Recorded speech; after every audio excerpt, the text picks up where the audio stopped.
Hooves struck the eastern road before Elias reached the last cottage. Iron Stag riders were already sealing Harrowden's gates, calling for the Tamer and the wolf with silver fangs.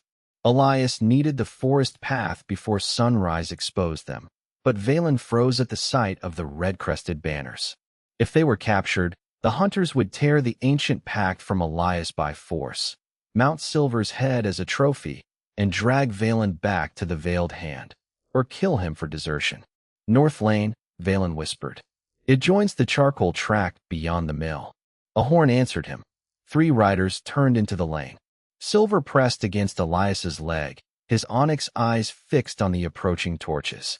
A growl gathered in his chest, but Elias touched 2 fingers beneath the wolf's jaw. No blood. We make them chase what isn't there. Trust moved through the bond. Silvar stepped forward, and silver mist uncoiled from his paws, spreading low between the cottages. Elias opened the codex just enough to guide it toward the southern gate. The pages flared.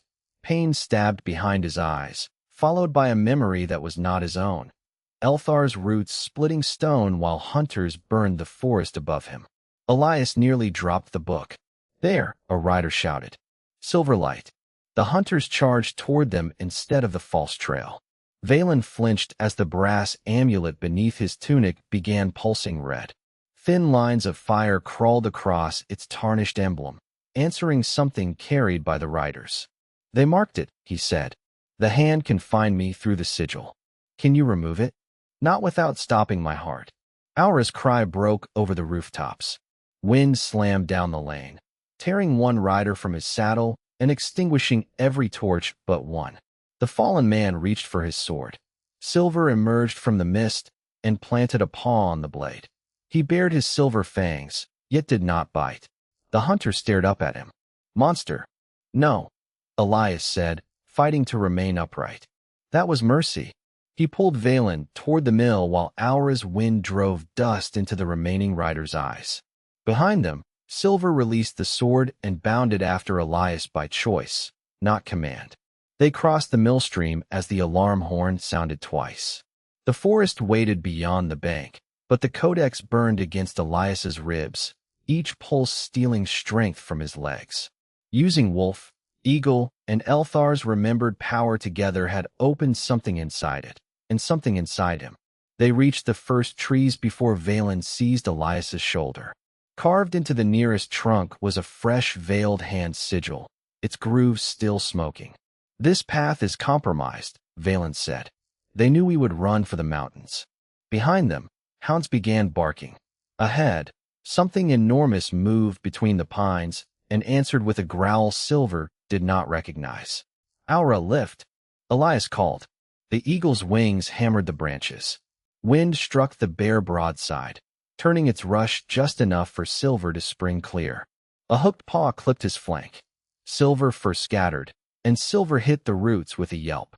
Elias moved toward him, but the hounds behind them were louder now. They had perhaps a minute. Can you break the plate? He asked. Not while the command is active. Valen tore his amulet from beneath his tunic. Its chain refused to snap. But the signals answer each other. If I make mine go silent, the bear's collar will pause. You said removing it would stop your heart. Removing it would. Valen gripped the burning brass. Overloading it might only stop everything else. No, Elias's voice remained quiet. We are not trading one prisoner for another. The bear wheeled for Silvar. Elias opened the codex. Every page turned at once. Strength drained from his knees, but he did not reach for command. He reached through Silvar's pain, through Alra's alarm, and pushed one simple promise toward the raging animal.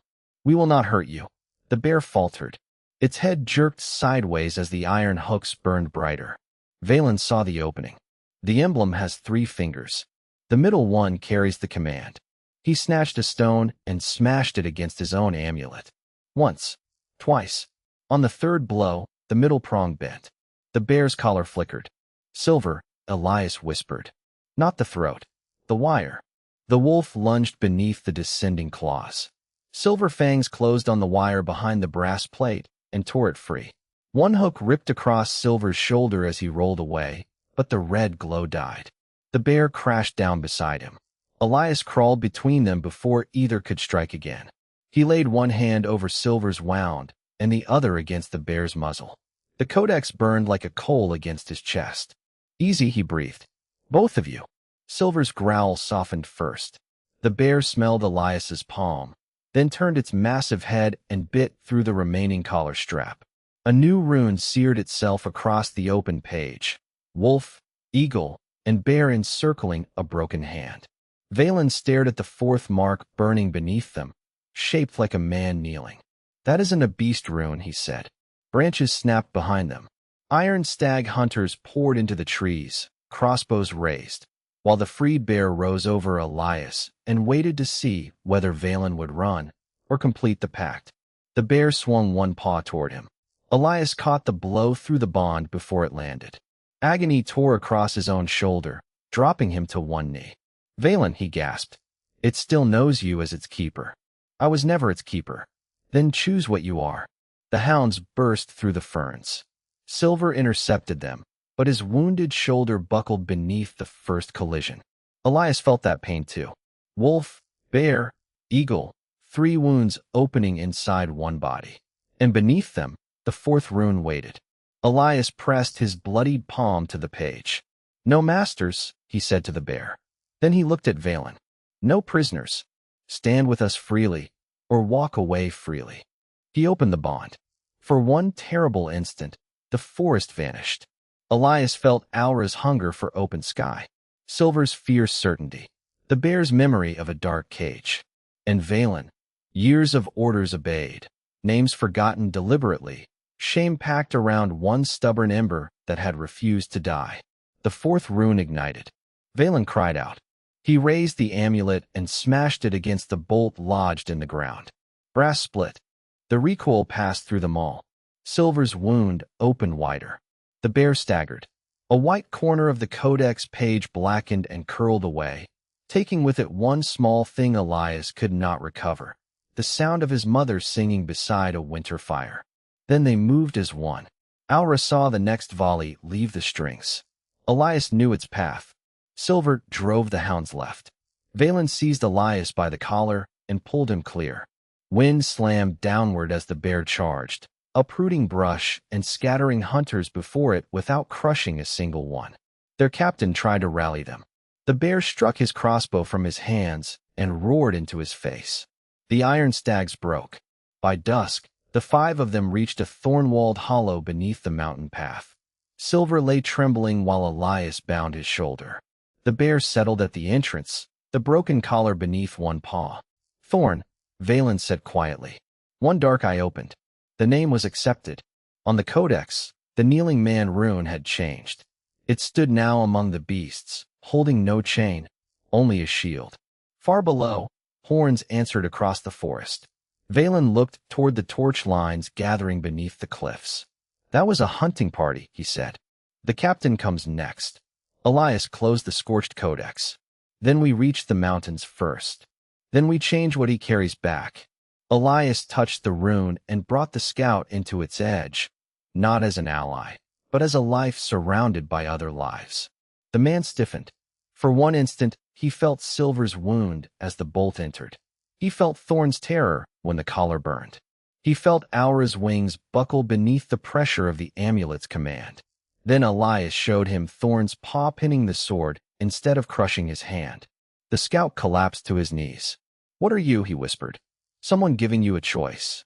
They bound him to the pine with his own cloak and enough slack to reach the water flask. Silvar nosed open the scout's pack. Inside lay dried meat, spare cord, and a map marked with converging lines. Valen spread it across the ground. Iron stag companies were moving from the southern forest. Veiled hand cells approached from the east. Every route ended at the mountain cliffs beneath a symbol drawn in black ink, the standing man surrounded by beasts. Beneath it, someone had written 2 words. "Lost Tamer." "They are not hunting separately," Valen said. "They are forming an army." The scout gave a bitter laugh. "Not an army. A cage. Rusk promised the hand every beast you touch.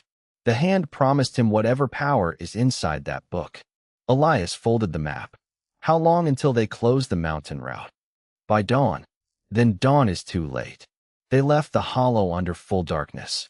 Alra flew above the canopy, lending Elias brief flashes of ravines and torch lines.